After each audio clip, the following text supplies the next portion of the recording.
Hello friends, good afternoon. Welcome to my YouTube channel and my Facebook page Impact.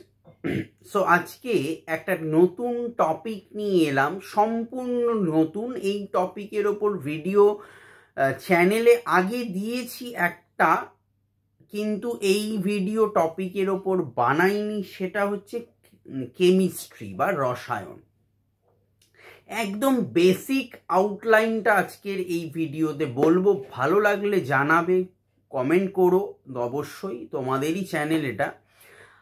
Are interested থাকলে বা class করতে চাইলে কম্পিটিটিভের class 5 to 10, 11, 12 আর্টসের West Bengal board degree কোর্সের যে কোনো ক্লাস তোমরা করতে পারো, নোটস নিতে পারো। আর কম্পিটিটিভ এক্সামের সমস্ত ক্লাস প্রিপারেশন হয় অনলাইন অফলাইন বোথ। এবং স্পোকেন ইংলিশ যদি কেউ শিখতে চাও অবশ্যই স্ক্রিনে নাম্বার দেওয়াই রয়েছে, 8910618541। এই নাম্বারে তোমরা যোগাযোগ করতে পারো। আমি ডেসক্রিপশানে নাম্বার দিয়ে দেবো। যদি কেউ পার্সোনাল কন্ট্যাক্ট করতে চাও অবশ্যই তোমরা যোগাযোগ করতে পারো। সো যারা চ্যানেলটি প্রথম দেখছো অবশ্যই চ্যানেলটি সাবস্ক্রাইব করে পাশের বেল আইকনটি প্রেস করে রেখো। এই ধরনের বিভিন্ন ভিডিও তোমরা এই চ্যানেল মারফত পেয়ে থাকবে। এবারে আসি কেমিস্ট্রির ফার্স্ট পার্ট বা ফার্স্ট চ্যাপ্টার, পদার্থের অবস্থান। কেমিস্ট্রি কিন্তু খুব সহজ একটা সাবজেক্ট নয়, ভীষণ গোলমেলে সাবজেক্ট। আমি যথাসম্ভব চেষ্টা করব তোমাদের যতটা ইজিয়েস্ট প্রসেসে করানো যায় এই ইম্প্যাক্ট চ্যানেল মারফত। আমি ফিজিক্সেরও ভিডিও দিচ্ছি বা দিয়েছি, আমি কেমিস্ট্রিরও দেব। আমি যতটা পারবো WBCS এবং এনি আদার কম্পিটিটিভ যে প্রিপারেশন থাকে সেগুলো আমি কিন্তু দিতে থাকবো। আমাদের কোর্স যদি কেউ নিতে চাও বা ক্লাস নিতে চাও, টিউশন করতে চাও, অবশ্যই ডেসক্রিপশন নাম্বারে তোমরা কন্ট্যাক্ট করে ক্লাস সংক্রান্ত বিষয় বা টিউশন সংক্রান্ত ফিজ সংক্রান্ত বিষয় তোমরা সম্পূর্ণ জেনে নিতে পারো। আমাদের কলকাতায় ব্রাঞ্চ হচ্ছে টালিগঞ্জ এবং ঢাকুরিয়া। তোমাদের যে দুটো ব্রাঞ্চে এসে অফলাইন করা সম্ভব তারা অফলাইনে করতে পারো। যারা অনলাইনে করতে চাও যে কোনো জায়গা থেকে করতে পারো। অনলাইনে আমাদের জিমিটে ক্লাস হয়, গুগল মিটে ক্লাস আমি করাই মেনলি। সো যদি কেউ চাও তো ক্লাস করতে পারো।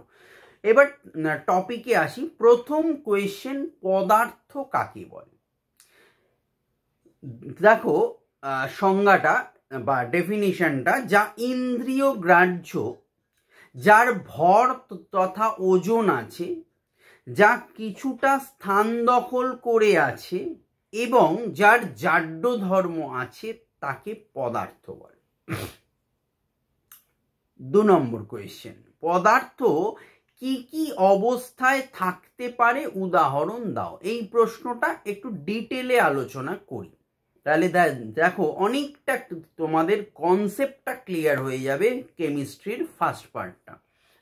আরো অনেক কোয়েশ্চেন আছে, একটা ভিডিওতে সব পসিবল নয়। তবে এর মাঝে বলে রাখি, অনেকেই আমাকে বলছে স্যার টপিক ওয়াইজ সব, দেখো পুরো টপিক ওয়াইজের ভিডিও দেওয়াটা পসিবল হয় না। সেটা কিন্তু আমি ডেমো ক্লাস হিসেবে করাচ্ছি, আমি পেজ সলভ করাচ্ছি।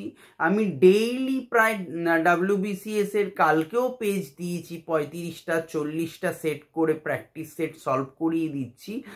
ইউটিউব চ্যানেল মারফত যতটা এফোর্ট করা যায় আমি 100% তোমাদের সাথে আগেও করেছি, আজও করছি, ভবিষ্যতেও করব। বাট যদি কেউ কমপ্লিট গাইডেন্স চাও, টোটাল ফুল কমপ্লিট গাইডেন্স চাও ফর কম্পিটিটিভ বা এনি আদার প্রিপারেশন, সো আমাদের ডেসক্রিপশন নাম্বারে কল করেই কিন্তু তোমাকে পেইড কনসাল্ট নিতে হবে।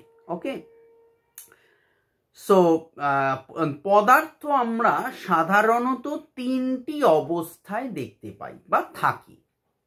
1 কঠিন অবস্থা, 2 তরল অবস্থা, এবং 3 গ্যাসীয় অবস্থা। 1 কঠিন অবস্থা, 2 তরল অবস্থা, 3 গ্যাসীয় অবস্থা। তো প্রথম কি না, এক্ষেত্রে দেখো একটা উদাহরণ দিয়ে বলি, তাহলে আরো ভালো বুঝতে পারবে। বরফ কঠিন,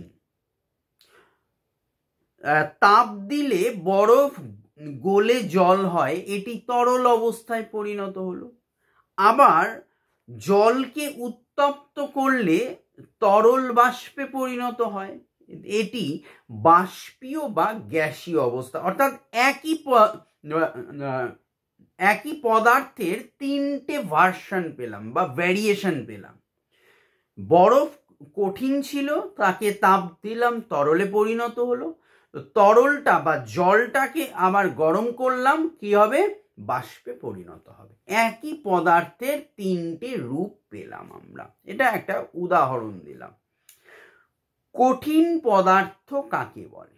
সাধারণ অবস্থায় যে পদার্থের নির্দিষ্ট আকার ও আয়তন থাকে তাকে কঠিন পদার্থ বলে। উদাহরণ কি? লোহা, কাঠ, তামা, বরফ, পাথর, কয়লা ইত্যাদি কঠিন পদার্থ। এইবার আসি, যেটা এর ভেতরে আন্ডারে একটা পয়েন্ট অ্যাড করে দিই, কঠিন পদার্থের বৈশিষ্ট্য। 1, নির্দিষ্ট চাপ ও উষ্ণতায় কঠিন পদার্থের আকার ও আয়তন স্থির থাকে। 2, বাইরে থেকে বল প্রয়োগ না করলে কঠিন পদার্থের আকার ও আয়তনের বিশেষ পরিবর্তন হবে না। ধরো একটা ফোন আছে, মোবাইল ফোন, বাইরে থেকে আমি যদি না প্রয়োগ করি বা চাপ দিই, আমার বা একটা জলের বোতল আছে, আমি যতক্ষণ না তাকে বাইরে থেকে বল প্রয়োগ করব, কঠিন পদার্থের আকার ও আয়তনের বিশেষ পরিবর্তন কিন্তু হয় না। ওকে, নাম্বার 3, কঠিন পদার্থের উপর প্রচণ্ড চাপ প্রয়োগ করলেও এর আয়তন বিশেষ কমে না। 4, সাধারণ উষ্ণতায় কঠিন পদার্থ তরলের মতো বাষ্পীভূত হয় না বা গ্যাসের মতো চারিদিকে ছড়িয়ে পড়ে না। ব্যতিক্রম আয়োডিন, কর্পূর, ন্যাপথালিন, নিশাদল প্রভৃতি কঠিন পদার্থগুলি সাধারণ উষ্ণতায় সরাসরি বাষ্পে পরিণত হয়। অ্যান্ড অ্যাট লাস্ট 5 বৈশিষ্ট্য কঠিন পদার্থের। সাধারণ চাপ ও উষ্ণতায় কিছু কঠিন পদার্থ নিয়তাকার হয়, যেমন তুতে, সাধারণ লবণ, চিনি ইত্যাদি। আবার কিছু কঠিন পদার্থ স্বাভাবিক অবস্থায় অনিয়তাকার হয়, যেমন চক, ময়দা, কাঁচ ইত্যাদি। ওকে, কঠিন পদার্থ কাকে বলে তার বৈশিষ্ট্য 5টা বললাম ভিডিওতে। নেক্সট হচ্ছে তরল পদার্থ। তরল পদার্থ হচ্ছে কাকে বলছে না, সাধারণ অবস্থায় যে পদার্থের নির্দিষ্ট আয়তন আছে কিন্তু নির্দিষ্ট আকার নেই তাকে তরল পদার্থ বলে। উদাহরণ তেল, জল, দুধ, পারদ, কেরোসিন ইত্যাদি। এবার বৈশিষ্ট্যে আসি তরল পদার্থের। নাম্বার 1, নির্দিষ্ট উষ্ণতা ও চাপে তরলের আয়তন নির্দিষ্ট থাকে, কিন্তু তরলের নির্দিষ্ট আকার নেই। যে পাত্রে রাখা হয় তরল পদার্থ সেই পাত্রের আকার ধারণ করে, অর্থাৎ নির্দিষ্ট আয়তন আছে নির্দিষ্ট, কিন্তু আকার নেই। নাম্বার 2, স্থির অবস্থায় তরলের উপরিতল সর্বদা অনুভূমিক থাকে। 3, চাপ প্রয়োগে তরলের আয়তন খুবই সামান্য কমে। 4, তাপ প্রয়োগে তরলের আয়তন বাড়ে। ব্যতিক্রম 0 ডিগ্রি সি উষ্ণতার জলে তাপ প্রয়োগ করলে 4 ডিগ্রি সি উষ্ণতা পর্যন্ত জলের আয়তন না বেড়ে কমতে থাকে উষ্ণতা বাড়াতে থাকলে একটি নির্দিষ্ট উষ্ণতায় অর্থাৎ স্ফুটনাঙ্ক এসে জলের অবস্থার পরিবর্তন হয় এবং তা বাষ্পীভূত হয়। 5. সাধারণ উষ্ণতায় যে কোনো তরলের উপরিতল থেকে তরলটির বাষ্পায়ন হয়। 6. তরলের সমোচ্চশীলতা ধর্ম আছে। At last 7. একাধিক সমধর্মী তরল পরস্পরের সঙ্গে মিশে যায়, যেমন জল ও অ্যালকোহল। ব্যতিক্রম জল ও তেল, এই দুটো হচ্ছে ব্যতিক্রম। তো লাস্ট পার্ট হচ্ছে গ্যাসীয় পদার্থ। গ্যাসীয় পদার্থ কাকে বলছে না, সাধারণ অবস্থায় যে পদার্থের নির্দিষ্ট আকার ও আয়তন থাকে না বা নেই তাকে গ্যাসীয় পদার্থ বলে। যেমন হাইড্রোজেন, অক্সিজেন, নাইট্রোজেন, বায়ু, কার্বন ডাই অক্সাইড ইত্যাদি। এবারে বলবো গ্যাসীয় পদার্থের বৈশিষ্ট্য। 1. গ্যাসীয় পদার্থের কোনো নির্দিষ্ট আকারও নেই, আকার ও আয়তন কোনোটাই নেই। যে পাত্রে রাখা হয় সেই পাত্রের আকার ও আয়তন লাভ করে। 2. আবদ্ধ পাত্রে না রাখলে গ্যাসীয় পদার্থ সর্বদা চারিদিকে ছড়িয়ে পড়ে। 3. রাসায়নিক বিক্রিয়া না হলে 2 বা ততোধিক গ্যাস যে কোনো আয়তনে পরস্পরের সঙ্গে মিশে যেতে পারে। 4. স্থির চাপে উষ্ণতা বাড়ালে গ্যাসীয় পদার্থের আয়তন বাড়ে এবং উষ্ণতা কমালে আয়তন কমে। 5. স্থির উষ্ণতায় চাপ বাড়ালে আয়তন কমে এবং চাপ কমালে আয়তন বাড়ে। 6. গ্যাসীয় পদার্থের ঘনত্ব চাপ এবং উষ্ণতার উপর নির্ভরশীল। লাস্ট হচ্ছে নাম্বার 7.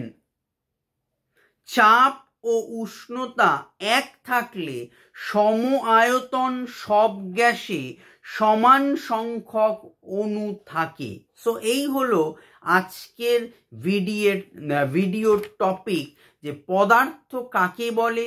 আমি সামারাইজ করে দিচ্ছি কেমিস্ট্রি পার্টটা। পদার্থ কাকে বলে বললাম, পদার্থের কয়টি অবস্থা বা কি কি অবস্থায় থাকতে পারে উদাহরণ, কঠিন তরল ও গ্যাসীয় পদার্থের বৈশিষ্ট্যগুলি আমি এই ভিডিওতে আলোচনা করলাম। নেক্সট ভিডিওতে আবার এটার পরের টপিকটা কন্টিনিউয়েশন করব।